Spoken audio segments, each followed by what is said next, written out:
I was halfway through my usual trail in the woods when a sound stopped me dead in my tracks. A weak, trembling cry, like a child lost in the dark. It was late spring, the air thick with the smell of pine and damp earth, and I had been out here to clear my head after a long shift at the hardware store. My name's Jake, 35, living alone in a small house on the edge of a nowhere town in Oregon. I'm no hero, just a guy who likes his routine. But that cry, it hit me like a punch. I pushed through the underbrush, heart pounding, expecting to find a hurt dog, or maybe a kid who wandered too far. The forest is alive, birds chirping, leaves rustling, but that cry cut through it all. I followed it, tripping over roots, until I saw it. A bear cub, no bigger than a loaf of bread, curled up in a patch of ferns. Its fur was matted, eyes half closed, and it was shivering so hard I thought it might break apart. My stomach dropped. I'd seen bears before, but this one was alone, no mother in sight. It let out another cry, and I swear it looked right at me, like it was begging. I froze. Every story I'd ever heard about bears screamed at me to walk away. You don't mess with wild animals, especially not cubs. Where was the mom? I scanned the trees, but nothing moved. The cub tried to stand, wobbled, and collapsed. It was starving, maybe sick. I couldn't just leave it. I'm not that guy. But as I stood there, my boots sinking into mud, I felt the weight of what I was about to do. This wasn't a stray cat. This was a bear. I pulled off my jacket, wrapped it around the cub, and scooped it up. It was lighter than I expected, limp in my arms. Its breathing was shallow, and I could feel its ribs through the fur. I moved fast, backtracking to my truck parked a mile away. The whole time, I kept looking over my shoulder, half expecting a furious mama bear to charge out of the trees. But the forest stayed quiet, too quiet, like it was holding its breath. By the time I got home, the sun was dipping low. My place is a small weather house with a sagging porch, just enough for me and my old dog, Rusty, who died last year. I set the cub on the kitchen table, still wrapped in my jacket, and realized I had no idea what to do next. It wasn't moving much, just making these soft, pitiful sounds. I grabbed my phone and called the only person I could think of, Emma, the vet who'd fixed up Rusty a few times. She's about my age, sharp as a tack, and doesn't sugarcoat anything. Emma picked up on the second ring. "Jake, what's wrong?" she asked, her voice calm but curious. I told her everything, words tumbling out. How I found the cub, how it was barely alive, how I brought it home. There was a long pause. "Jake, you what?" she said, and I could hear her pacing. "You can't just take a bear cub. It's illegal for one and dangerous. Where's the mother?" I told her there was no sign of her, no tracks, nothing. She sighed. "Okay, I'm coming over. Don't touch it until I get there. And Jake, be careful." While I waited, I watched the cub. It was still breathing, but every breath looked like a fight. I felt this ache in my chest, like I was responsible for it now. I'd always been a guy who fixed things, broken shelves, leaky pipes. But this was different. This was life and death. I started thinking about my life, how I'd ended up here, alone in a town where everyone knows your name, but not much else. I'd had dreams once, big ones, but they'd fizzled out. Maybe this was my chance to do something that mattered. Emma showed up 20 minutes later, her vet bag slung over her shoulder. She took one look at the cub and shook her head. "It's malnourished, probably abandoned," she said, checking its eyes and gums. "We can try to stabilize it. But Jake, this is a long shot. Bears don't just survive because you want them to." She listed off risks: disease, stress, the law. If the state finds out, they'll take it, and you'll be in trouble. I nodded, but my mind was made up. I wasn't letting this cub die. We worked together, mixing formula from her supplies, trying to get the cub to drink. It was slow, messy, but it took a few sips. For the first time, I felt a spark of hope. Maybe I could pull this off. Maybe I could save it. Emma watched me, her expression hard to read. "You're in over your head, Jake," she said softly. "But I'll help. Just don't say I didn't warn you." That night, I set the cub up in a crate in my garage, padded with blankets. It was quiet now, sleeping, or at least I hoped it was. I sat there, exhausted, wondering what I got myself into. The house felt different, alive in a way it hadn't in years. But as I turned off the lights and headed to bed, a sound stopped me cold. A low, eerie howl, coming from the woods behind my house. Wolves. My heart raced. The cub was safer now. But what had I brought into my life? It's been a week since I found the bear cub, and my life's turned upside down. I'm Jake, still the same guy from a small Oregon town, but now I'm playing nursemaid to a wild animal. The cub's still in my garage, nestled in a crate with blankets. It's stronger than it was, but every day feels like a tightrope walk. I'm up before dawn, mixing formula, checking its breathing, praying I'm not screwing this up. That first night, when I heard wolves howling, I barely slept. I kept imagining them circling my house, sniffing out the cub, but nothing came. Not yet. Emma's been a lifeline. She swings by every couple days, bringing supplies and advice. Last Tuesday, she showed me how to hold the cub steady while feeding it from a bottle. It's messy, milk dribbles everywhere, and the cub squirms like it's got somewhere better be. But when it latches on, eyes half open, I feel this rush, like I'm doing something right for once. Emma says it's gaining weight, maybe a pound since I found it. That's good, right? She asked, wiping her hands on her jeans. But her eyes said something else, like she's waiting for the other shoe to drop. I'm learning fast, but I'm no expert. The cub needs warmth, food, and rest, but it's picky. Some feeds, it drinks eagerly. Others, it turns its head away, whining. I've read every website I can find, but half of them contradict each other. One says keep it warm. Another says don't overheat it. I'm winging it, and it shows. Yesterday, I spilled formula all over my shirt, and the cub sneezed right in my face. I laughed for the first time in days. It's cute in a scruffy, helpless way, but I know it's not a pet. It's a bear, and that scares me. The town's starting to notice something's up. I live on a quiet street, but people talk. Tom, my neighbor, is the worst. He's 50, gruff, with a pickup truck that's louder than a freight train. He caught me hauling a bag of milk powder into the garage yesterday. What's with all the sneaking around, Jake? He said, leaning over the fence. You got a secret project, or what? I mumbled something about a home repair, but he didn't buy it. His eyes narrowed, and I could tell he was fishing. Tom's the type who'd call the cops over a stray dog. A bear? He'd lose it. I've been careful, keeping the cub out of sight. The garage window's covered with tarp, and I only feed it when no one's around. But this morning, I heard voices outside. Tom and another neighbor, Karen, chatting by the road.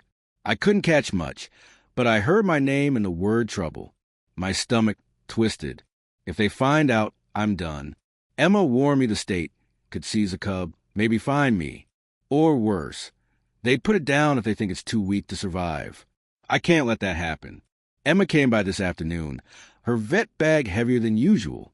She brought antibiotics, just in case the cub's got an infection. It's still fragile, she said, checking its temperature. You're doing okay, Jake, but this isn't sustainable. You need a plan. A real one. I nodded, but my mind was blank. A plan? I'm just trying to get through the day. She softened, touched my arm. I get it. You care, but caring isn't enough. Bears belong in the wild, not your garage. I didn't argue. She's right. But letting go feels impossible. Tonight, I sat with the cub after feeding. It was quiet, curled up in the crate. It's breathing steadier than before. I started thinking about why I'm doing this. I've always been a guy who fixes things. But maybe I'm trying to fix myself. Last year was rough. Lost my dog, my job went sideways, and I've been drifting. This cub, it's like a second chance. Not just for it, but for me. I know that sounds selfish, but it's true. I was about head inside when I saw something that made my blood run cold. I'd stepped out to grab firewood from the backyard, and there, in the soft dirt near the garage, were tracks. Big ones with claw marks. Not a bear's, too narrow, too deep. Wolves. My heart hammered. I scanned the woods, but it was too dark to see anything. The cub was safe inside, but for how long? Those howls I heard last week weren't just my imagination. Something's out there, and it's getting closer. It's been a month since I found a bear cub, and I'm barely holding it together. I'm Jake, still holed up in my little house in Oregon, but the walls feel like they're closing in. The cub's grown maybe twice the size it was, with a scrappy coat and eyes that follow me everywhere. It's stronger, tumbling around the garage, knocking over empty cans. I've named it nothing. Calling it something feels too permanent, like I'm admitting it's mine. But every time it nuzzles my hand, I feel this tug, like we're in this together. That feeling's fading fast, though. Trouble's piling up, and I'm not sure I can keep it safe. The wolves are closer. Those tracks I found last week weren't a one-off. 2 days ago, I spotted more near the edge of my yard, fresh in the mud. Late springs turn the woods lush, but it's hiding something hungry. I've started locking the garage tight, checking the windows twice before bed. Last night, I heard them again, low, guttural howls, closer than before. I sat up, gripping my flashlight, wondering if I should grab the old rifle in my closet. I didn't. I'm not a hunter. But the cub scent is strong now, and I know they're coming. Worse, the town's turning against me. Tom, my neighbor, has been sniffing around. Yesterday, he cornered me at the hardware store where I work. Heard you're keeping something wild out there, Jake, he said, his voice loud enough for Karen at the register to glance over. People are worried. I brushed it off, said he's got me mixed up with someone else. But his smirk told me he's not letting this go. This morning, I saw him talking to a guy in a state truck parked down the street. My gut twisted. I've been so careful, but word's spreading. Emma's still helping. Thank God. She came by 3 days ago, checked the cub's weight, and said it's doing better than she expected. You're a natural, Jake, she said, but her smile was tight. She knows I'm in deep. We've been sneaking supplies from her clinic. Formula, vitamins, stuff I can't afford. She's risking her job for me, and I hate that I'm putting her in this spot. When I thanked her, she just shrugged. Someone's got to keep you from crashing and burning. But she warned me again. The longer I keep the cub, the harder it'll be to let go. Today, things went from bad to worse. I was in the garage, cleaning up spilled formula, when a truck pulled into my driveway. It was Mike, the local forest ranger, 40, built like a linebacker with a no-nonsense stare. I'd met him once, years ago, when he gave a talk at the community center about wildlife safety. Now he was here, knocking on my door. Jake, we need to talk, he said, his voice calm but firm. Got a report about a bear cub. You know anything? My mouth went dry.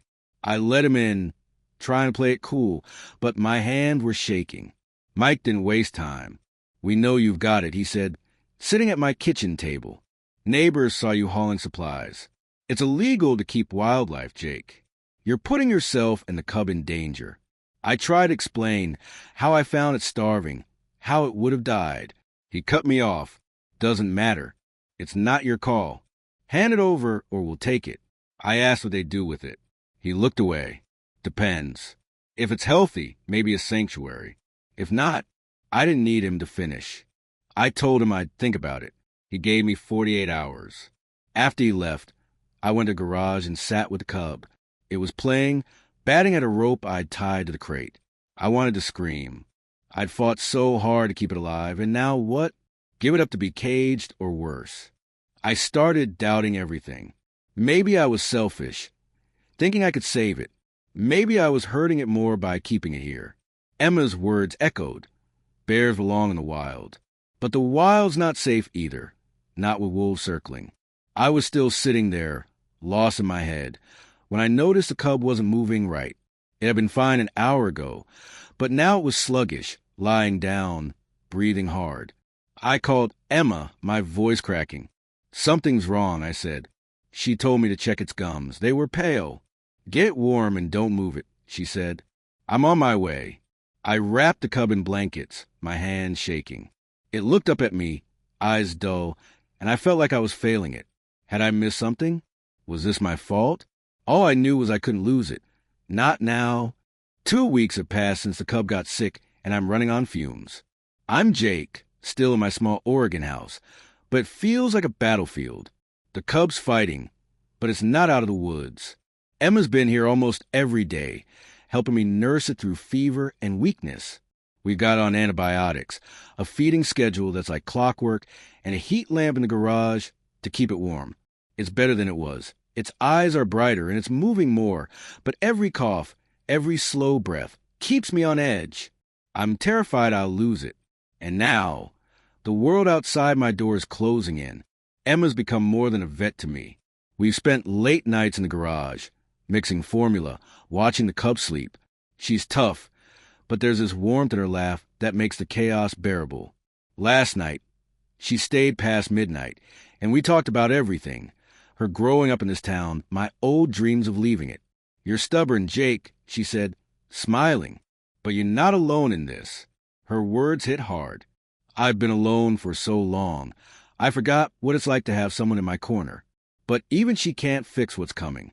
Mike, the forest ranger, came by yesterday with an ultimatum. His truck rolled up at dawn, and I knew it was bad. "Jake, time's up," he said, standing on my porch. "You've got until tomorrow to bring the cub to the wildlife center.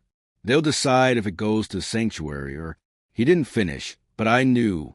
If they think it's too weak, they'll put it down. I begged for more time, told him it's getting stronger. He shook his head. "You're breaking the law, Jake. Don't make this harder." After he left, I sat in the kitchen, staring at the wall. "Hand it over and it might die. Keep it and they'll take it anyway." The town's buzzing now. Tom's been stirring things up, telling everyone I'm hiding a dangerous animal. This morning, I overheard Kara at the store, whispering to another customer. "He's putting us all at risk," she said. "What if it gets out?" I wanted to yell that it's just a cub, that it's fighting to live, but I kept my head down. I can't fight the whole town. And the wolves haven't gone away. I found fresh tracks near the fence 3 days ago, closer than ever. I've started sleeping in the garage, a baseball bat by my side, just in case. Emma showed up this afternoon, her face pale. I got a call from the clinic. She said, "Someone reported me for taking supplies. If they trace it back, I could lose my license." I felt like I'd been punched. She's been risking everything for me, and now it's catching up. "I'm so sorry," I said, but she waved it off. "We're in this together, Jake. But we need to decide what's next." She suggested sneaking the cub to a sanctuary ourselves, one she knows a few hours away. It's risky. Cops could stop us, or the cub might not survive the trip, but it's a chance. I couldn't sit still after she left. I went to the garage, looked at the cub. It was awake, pawing the crate's edge, stronger than I'd seen in days. For a moment, I let myself believe we could make it. I started packing blankets, formula, a cooler for the drive. I was ready to risk it all, to take the cub and run. But then everything fell apart.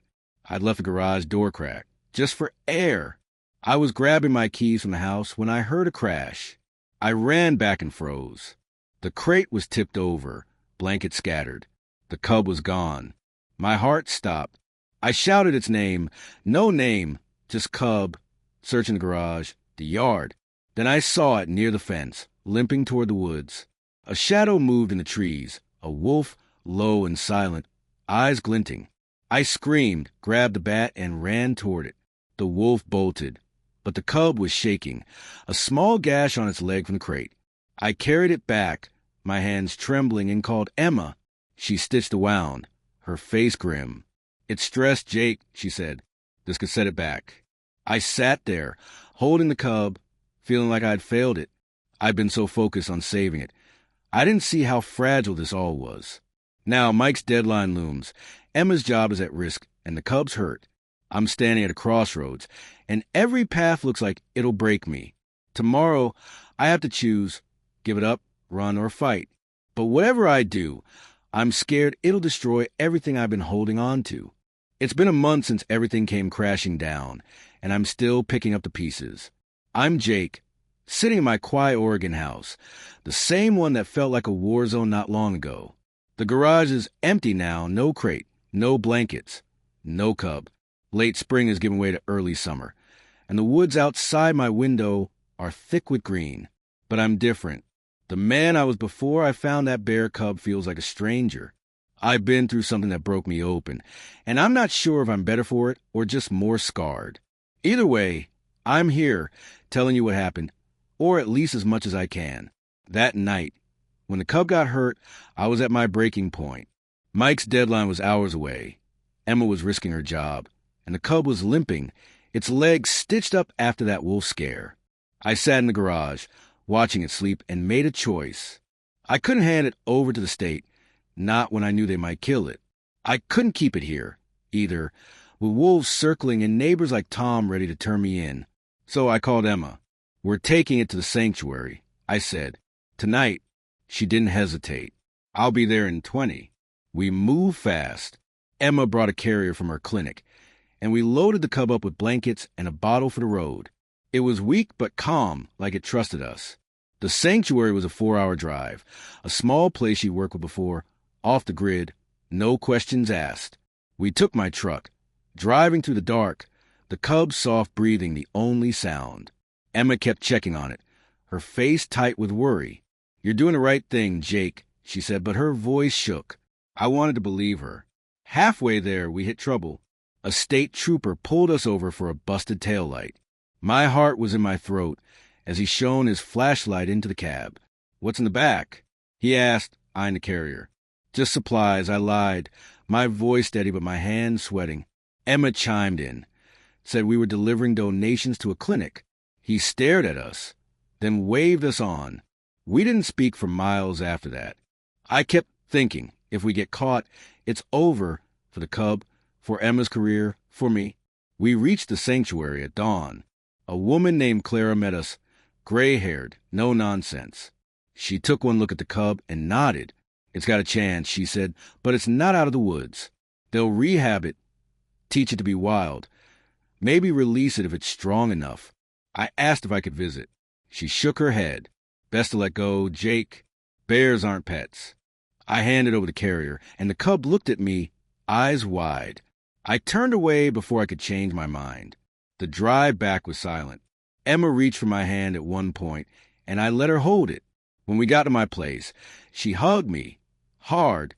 "You did good," she whispered. I didn't feel good. I felt empty. The next day, Mike showed up, but I told him the cub was gone, sent to a sanctuary. He didn't buy it, said he'd check around. Tom's been quiet since, but I catch him watching me sometimes. The town's moved on, but I haven't. Now, a month later, I'm trying to figure out who I am. I still work at the hardware store, still live in this creaky house, but something's shifted. I walk the trails again like I did before, but I listen closer, look harder. I think about the cub every day. Is it eating? Is it running through the woods, learning to be a bear? Or did it not make it? Clara said she'd call with updates, but I haven't heard a word. I don't know if I want to. Knowing might hurt more than wondering. Emma and I are closer now. She comes over sometimes, brings coffee, talks about her day. Last week, she told me she kept her job. The clinic dropped the investigation.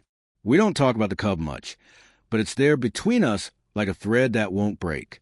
She's the only one who gets what I went through, what I lost, what I gained.